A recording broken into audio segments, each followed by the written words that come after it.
Hello guys, ഇത് ഞാനൊരു വലിയ അഹങ്കാരം കാണിക്കാൻ പോകുന്നതിന് മുന്നേ എടുത്തു വെച്ചൊരു വീഡിയോ കേട്ടോ. വേറൊന്നുമല്ല, എൻ്റെ ഈ മുടി ഒരു 3-4 കൊല്ലത്തിന് ശേഷം ഞാനൊന്ന് ചെറുതായിട്ട് ലെയർ കട്ട് ചെയ്യാൻ പോകാം കേട്ടോ. ഇങ്ങനെയൊക്കെ ചിരിച്ചുകൊണ്ട് നിൽക്കുന്നുണ്ടെങ്കിലും ഉള്ളിൽ നല്ല വിഷമമുണ്ട് മുടി വെട്ടുന്നതിൻ്റെ.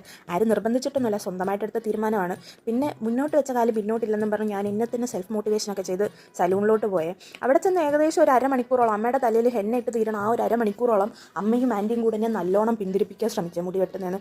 പക്ഷേ നോർമലി ഞാൻ തന്നെ സ്വയം പിന്മാറേണ്ടതാണ്. പക്ഷേ ഇത്തവണ വെട്ടണമെന്ന് മനസ്സിൽ ഉറപ്പിച്ചിരുന്നുകൊണ്ട് തന്നെ ഞാൻ പിന്മാറില്ല എന്ന് ഉറപ്പിച്ചാട്ടോ അവിടെ ഇരുന്നത്.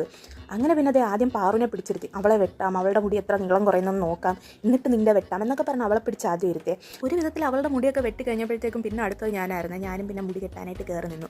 ഈ ചിരിച്ചുകൊണ്ട് നിൽക്കുന്നുണ്ടെങ്കിലും ഉള്ളിൽ നല്ല സന്തോഷമുണ്ട് എനിക്ക് മുടി വെട്ടാൻ അനുവാദം കിട്ടിയില്ല. കാരണം ഞാൻ ഏകദേശം 1 കൊല്ലം കൊണ്ട് ചോദിക്കാൻ തുടങ്ങിയാൽ ഞാൻ മുടി വെട്ടിക്കോട്ടെ സമ്മതിക്കാണ്ട് ഇപ്പോഴാണ് അതിന് പെർമിഷൻ കിട്ടിയത്. അതിൻ്റെ നല്ല സന്തോഷമുണ്ട്.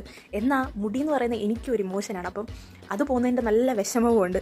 സ്റ്റിൽ ഞാൻ ചിരിച്ചുകൊണ്ടൊക്കെ കിടപ്പുണ്ട്. എനിക്ക് വിഷമമില്ല എന്ന് എന്നെ തന്നെ പറഞ്ഞ് വിശ്വസിപ്പിക്കാൻ വേണ്ടി ഞാൻ നന്നായിട്ട് ശ്രമിക്കുന്നുണ്ട്. സൈഡിലിരുന്ന് അമ്മ നീളം കുറയ്ക്കണ്ട എന്ന് പറഞ്ഞുകൊണ്ടിരുന്നുകൊണ്ട് തന്നെ ആൻറ്റി ഭയങ്കര ശ്രദ്ധിച്ചാട്ടോ മുടി വെട്ടിക്കൊണ്ടിരുന്നത്. ഫ്രണ്ടിലത്തെ മുടിയുടെ ലെയർ കട്ട് ചെയ്യാൻ എത്തിയപ്പോഴത്തേക്ക് ഞാൻ പറഞ്ഞു എനിക്ക് കുറച്ച് മുടി കയറ്റി തന്നെ വെട്ടണം, കുറച്ച് ബാങ്ക്സ് ആയിട്ട് കിടക്കണം എന്നൊക്കെ പറഞ്ഞ് ആൻറ്റിയെ കൊണ്ട് ഞാൻ പറഞ്ഞ് ആൻറ്റിയെ കൊണ്ട് വെട്ടിപ്പിച്ചതാട്ടോ. പാറിൻ്റെ പക്ഷേ നീളം കുറയ്ക്കേണ്ടെന്ന് പറഞ്ഞുകൊണ്ടിരുന്നുകൊണ്ട് തന്നെ അവളുടെ അല്ല, ആക്ച്വലി എൻ്റെ കാര്യമാണ് പറഞ്ഞുകൊണ്ടിരുന്നത്. സ്റ്റിൽ നീളം കുറയ്ക്കേണ്ട കേട്ടോ അവളുടെ മുടി വെട്ടിയത്. അത് കണ്ടപ്പോഴത്തേക്കും പറ്റത്തില്ല, എനിക്ക് നീളം കുറച്ചേ പറ്റുമെന്നും പറഞ്ഞ് വാശി പിടിച്ച അവസാനം ബാങ്ക്സ് ഒക്കെ ആയിട്ടാട്ടോ മുടി വെട്ടിയിട്ടത്. മുടി വെട്ടി കഴിഞ്ഞ് ബ്ലോ ഡ്രൈ ഒക്കെ ചെയ്ത് കഴിഞ്ഞപ്പോഴത്തേക്കും എനിക്ക് നല്ലോണം ഇഷ്ടപ്പെട്ടെ. ആ ഒരു എന്താ പറയുക, ഒരു സാറ്റിസ്ഫാക്ഷൻ ഉണ്ട്. കുറേ നാൾക്ക് ശേഷം ചെയ്യാൻ പറ്റുന്നതിൻ്റെ ഒരു സാറ്റിസ്ഫാക്ഷനും ഉണ്ട്. എന്നാൽ നീളത്തിൽ കിടന്ന മുടി പോയതിൻ്റെ ഒരു വിഷമമുണ്ട്. ബട്ട് ഇറ്റ്സ് ഓക്കെ, മുടിയല്ലേ വളർന്നോളും, ആ ഒരു ആശ്വാസത്തിലായിരിക്കുന്നത്. അപ്പം അതൊക്കെ കഴിഞ്ഞ് പിന്നെ ഞങ്ങൾ എല്ലാം കഴിഞ്ഞ് ഇറങ്ങിയപ്പോൾ ഓൾമോസ്റ്റ് 10 മണിയായി. എന്നിട്ട് പിന്നെ ഞാനും പാറും കൂടെ നേരെ വീട്ടിലോട്ട് പോന്നു. ഇതാട്ടോ എൻ്റെ പിന്നെ ഫൈനൽ മുടിയൊക്കെ വെട്ടിയതിന് ശേഷമുള്ള എൻ്റെ കോലം ഇതാട്ടോ.